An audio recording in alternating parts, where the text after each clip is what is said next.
네, 다 같이 사도신경 하심으로 올해 마지막 수요강단 시작하도록 하겠습니다.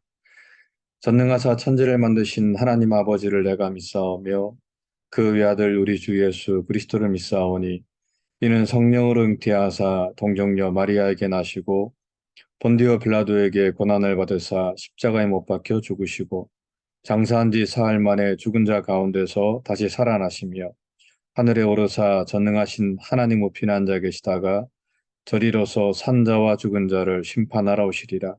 성령을 믿사오며 거룩한 공예와 성도가 서로 교통하는 것과 죄를 사하여 주시는 것과 몸이 다시 사는 것과 영원히 사는 것을 믿사옵나이다. 아멘. 예, 찬송가 301장 통합찬송 460장입니다. 지금까지 지내온 것.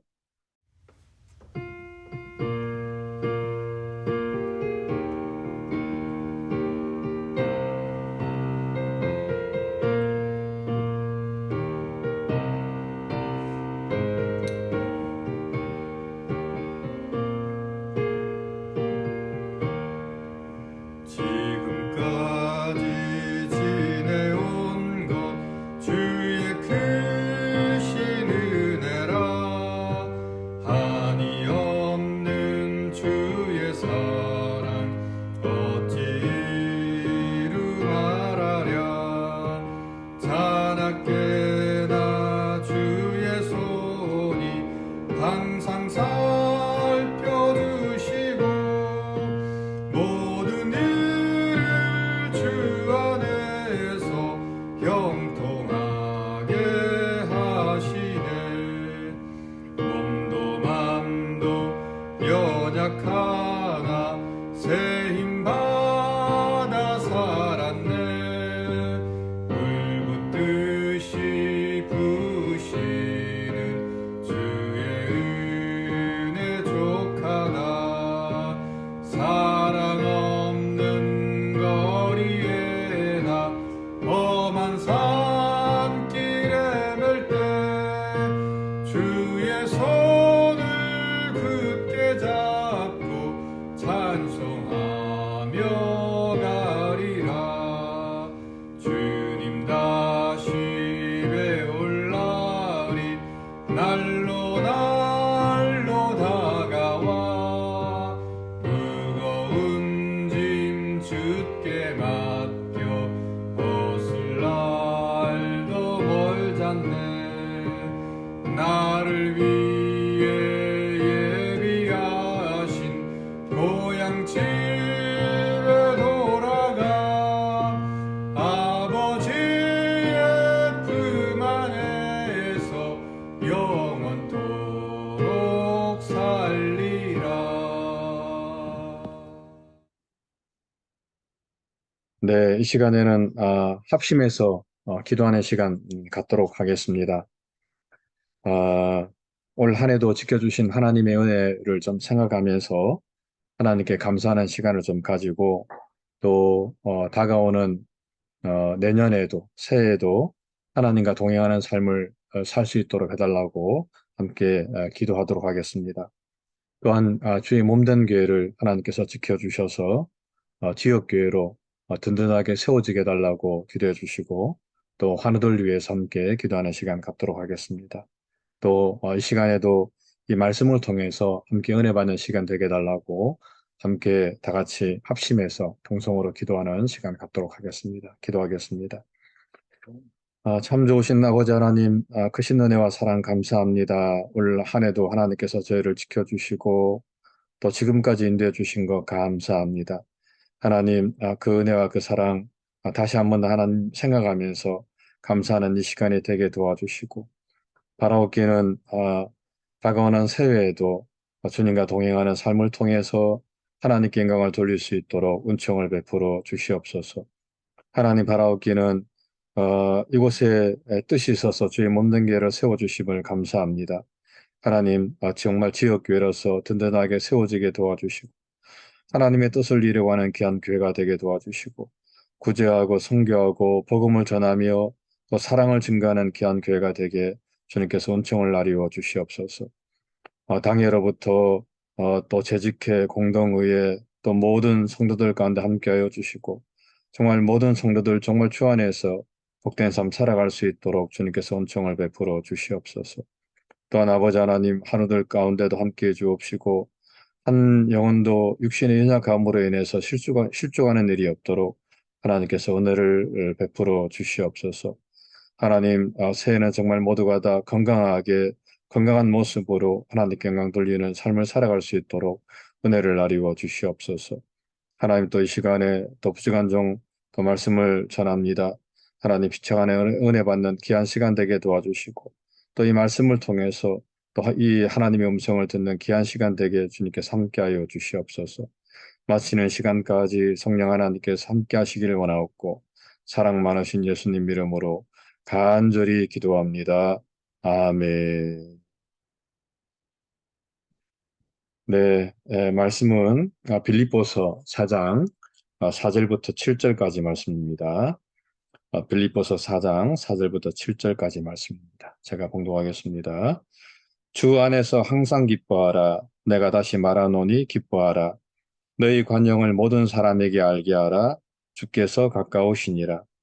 아무것도 염려하지 말고 다만 모든 일에 기도와 간구로 너희 구할 것을 감사함으로 하나님께 아뢰라. 그리하면 모든 지각에 뛰어난 하나님의 평강이 그리스도 예수 안에서 너희 마음과 생각을 지키시리라. 아멘. 네, 오늘은 이제 이 사개미 기도 이제 마지막 시간 제5부 사김의 기도가 맺는 6가지 열매라는 제목으로 이 책을 좀 마지막으로 살펴보도록 하겠습니다. 크게 6가지인데 첫 번째는 아무도 나를 흔들 수 없다라는 제목으로 이제 내적 안정감에 대해서 함께 좀 살펴보도록 하겠습니다.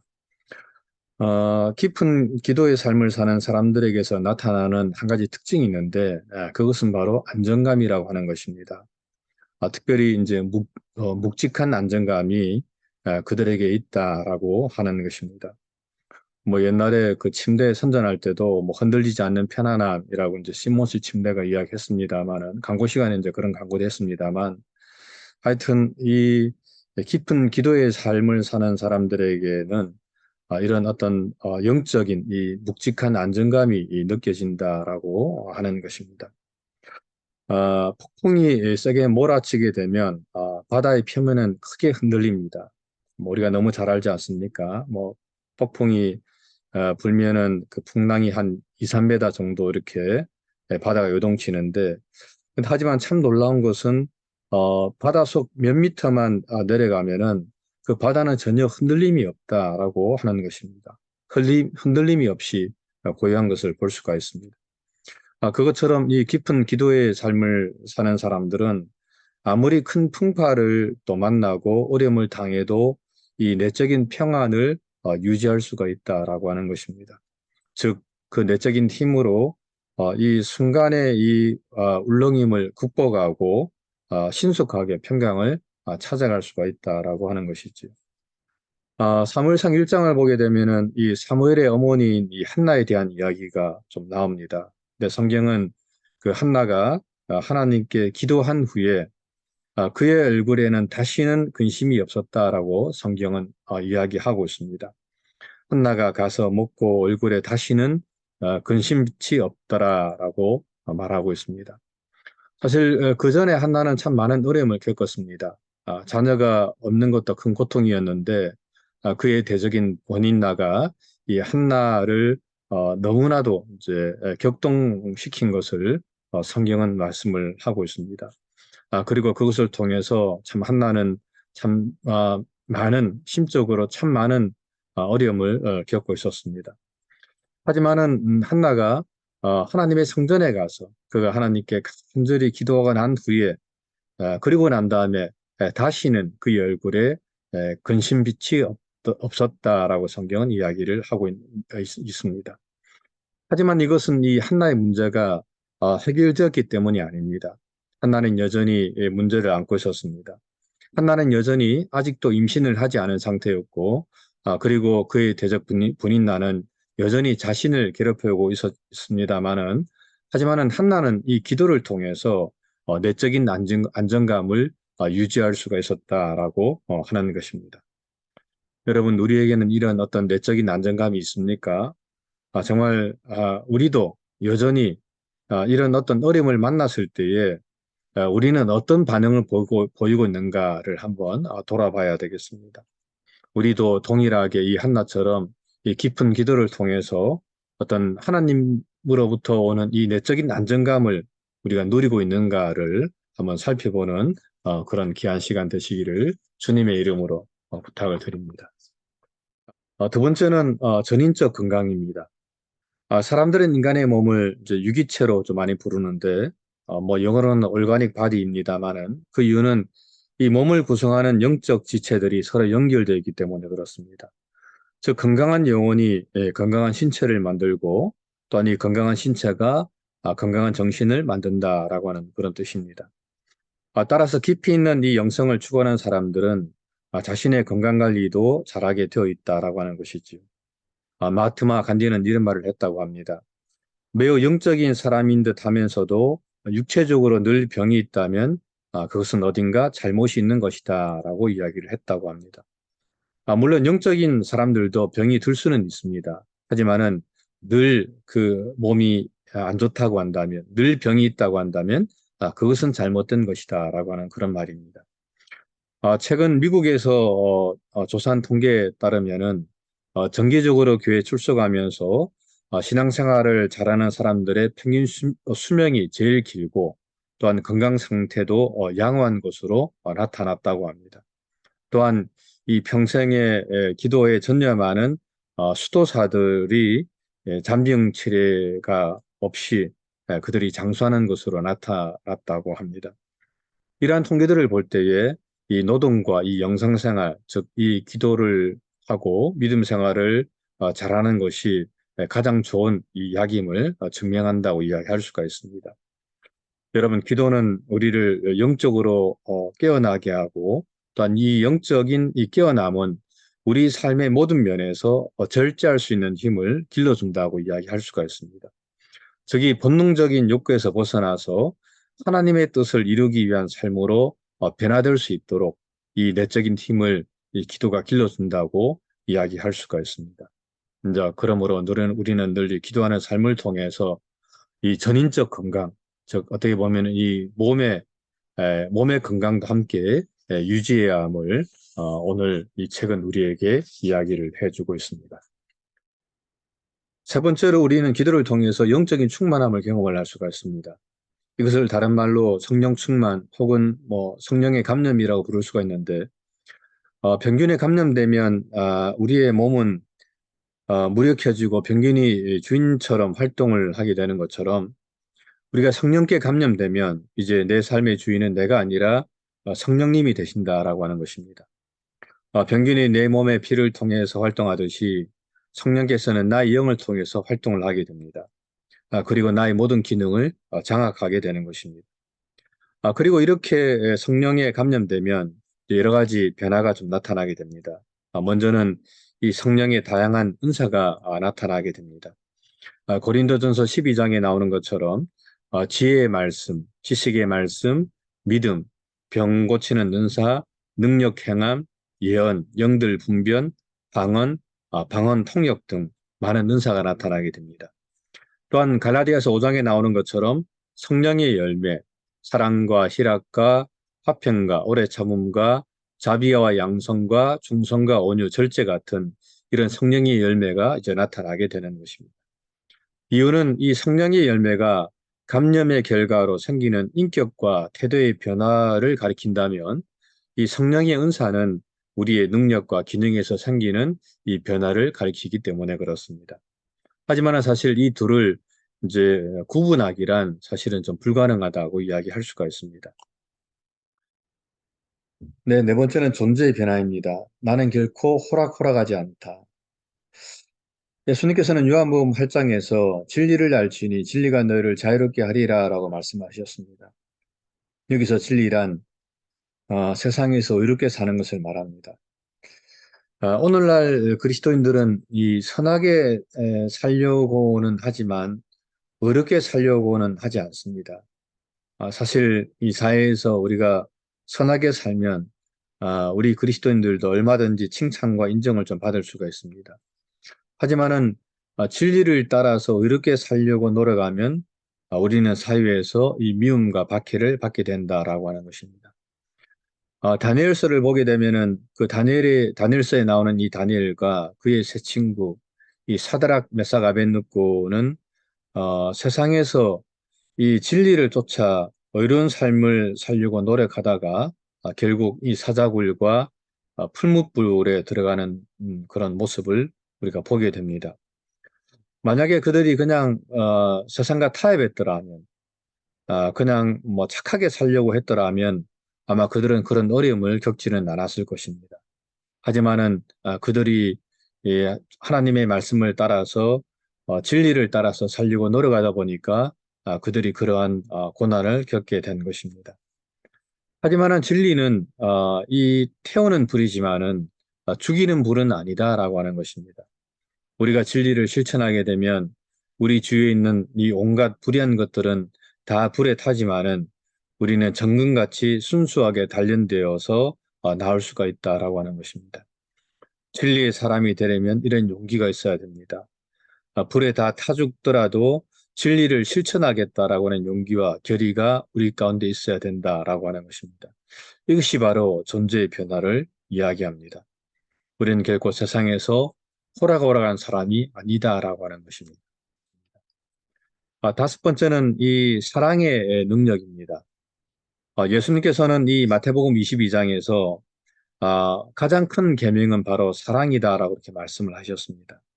하나님을 사랑하고 내 이웃을 내 몸처럼 사랑하는 이 두 계명이 이 온 율법과 선지자의 강령이라고 말씀하셨습니다. 예수님은 공생의 기간 오직 두 가지 행동에 전념하셨는데 첫 번째는 기도였고 또 두 번째는 섬김이었습니다. 예수님께서 드린 기도가 하나님과의 깊은 교제를 통해서 하나님이 주시는 이 사랑과 하나님에 대한 사랑으로 충만해지는 그런 과정이었다면 기도 후에 예수님께서는 이 섬김을 통해서 사람들을 사랑하신 것을 볼 수가 있습니다. 예수님께서는 사람들을 찾아다니셨고 설교하셨고 또 치유하셨고 또 위로하는 그런 봉사에 전념하신 것을 우리가 볼 수가 있습니다. 그것처럼 우리들도 사실 기도를 통해서 우리의 마음이 하나님의 사랑으로 충만해지면 우리의 마음은 세상 모든 생명과 사물에 대한 사랑으로 뜨거워진다라고 하는 것입니다. 특별히 고통받고 있는 생명들, 진리를 모르는 그런 사람들, 상처받는 이 영혼들의 아픔을 예민하게 느끼고 그들을 사랑하게 된다라고 하는 것입니다. 그것이 바로 기도하는 사람들의 모습이라고 이야기를 할 수가 있습니다. 마지막으로 새로운 의식을 가지게 됩니다. 사도 바울은 고린도후서 5장 17절에서 이렇게 고백하고 있습니다. 그런즉 누구든지 그리스도 안에 있으면 새로운 피조물이라 이전 것은 지나갔으니 보라 새 것이 되었도다라고 말씀하고 있습니다. 이제 여기서 새 것이 되었다는 말은 새로운 존재가 되었다라고 하는 그런 뜻도 있습니다만 또 한편으로는 세상이 새롭게 보인다라고 하는 그런 뜻도 있습니다. 즉 이영적인 눈을 뜨고 보니 세상의 모든 것들이 달라 보인다라고 하는 그런 뜻입니다. 예를 들면은 예전에는 이 인간이 단지 꼬리 없는 원숭이처럼만 보였는데 이제는 인간이 눈에 보이는 하나님의 형상으로 보이기 시작합니다. 또한 예전에는 그 거리에 굴러다니는 그 돌 하나가 그냥 단지 돌멩이로만 보였는데 이제는 그 돌조차도 하나님의 창조물로 새롭게 보이기 시작한다라고 하는 것입니다. 즉 어디를 둘러봐도 새로운 것뿐입니다. 외적인 모습은 그대로이지만은 나의 시각이 달라지니까 이제 모든 것이 다 새롭게 보이기 시작한다라고 하는 것입니다. 그렇습니다. 기도하면은 나와 관련된 모든 것들이 다 새롭게 보이기 시작합니다. 이 오늘이라고 하는 이 한날도 하나님께서 나에게 주신 귀중한 선물임을 우리가 또 새롭게 깨달을 수가 있다라고 하는 것입니다. 말씀을 맺습니다. 하나님과 사귐의 기도를 가진다는 것은 결코 쉬운 일은 아닙니다. 그것을 실천하기 위해서는 많은 노력이 필요합니다. 하지만 그럼에도 불구하고 우리가 정말 그것이 몸에 뵐 때까지 그렇게 꾸준히 노력한다면 그것은 제2의 전성이 되어서 우리가 늘 하나님께 기도할 수 있는 그런 삶을 살아갈 수가 있다라고 하는 것입니다. 그러므로 우리는 참 많은 어려움이 있다 할지라도 늘 하나님께 나아가서 꾸준하게 기도하는 그런 삶을 살아야만 합니다. 존 웨슬리가 이런 말을 했습니다. 가장 좋은 것은 하나님이 함께 하시는 것이다. 그렇습니다. 하나님이 함께 하시는 삶, 그 삶이 가장 복되고 귀중한 삶입니다. 그러므로 우리는 이 사귐의 기도를 통해서 날마다 하나님과 동행하는 그런 삶을 살아야만 합니다. 이런 삶을 통해서 아, 다가오는 새해에도 날마다 주님과 동행하시는 저 여러분들의 삶이 되시기를 주님의 이름으로 간절히 기도 부탁드립니다. 아, 기도하겠습니다. 하나님, 지난 6주 과정을 통해서 어, 부족하지만은 이 책을 함께 살펴볼 수 있도록 은혜 허락해 주심을 감사합니다. 하나님 바라옵기는 우리가 하나님과의 깊은 사귐을 통해서 정말 하나님을 더욱더 알게 도와주시고 또 하나님의 뜻을 분별하게 도와주시고 또 하나님의 뜻을 이루어가는 삶을 살아가는 저희가 될 수 있도록 은총을 허락하여 주시옵소서. 오늘날에 하나님께서 우리와 함께 하신 것처럼 다가오는 새해에도 주님과 동행하는 삶을 살아가는 저희가 되게 주님께서 은총을 베풀어 주시옵소서. 하나님 아버지의 크신 은혜와 사랑 감사하고 사랑 많으신 예수님 이름으로 감사하며 간절히 기도합니다. 아멘. 예, 주기도문으로 모든 수요 강단 마치도록 하겠습니다. 하늘에 계신 우리 아버지여, 이름이 거룩히 여김을 받으시오며 나라의 마옵시며 뜻이 하늘에서 이룬 것 같이 땅에서도 이루어지리이다. 오늘날 우리에게 일용할 양식을 주옵시고 우리가 우리에게 죄 지은 자를 사해 준 것 같이 우리 죄를 사하여 주옵시고 우리를 시험에 들게 하지 마옵시고 다만 악에서 구하옵소서. 대개 나라와 근사와 영광이 아버지께 영원히 있사옵나이다. 아멘.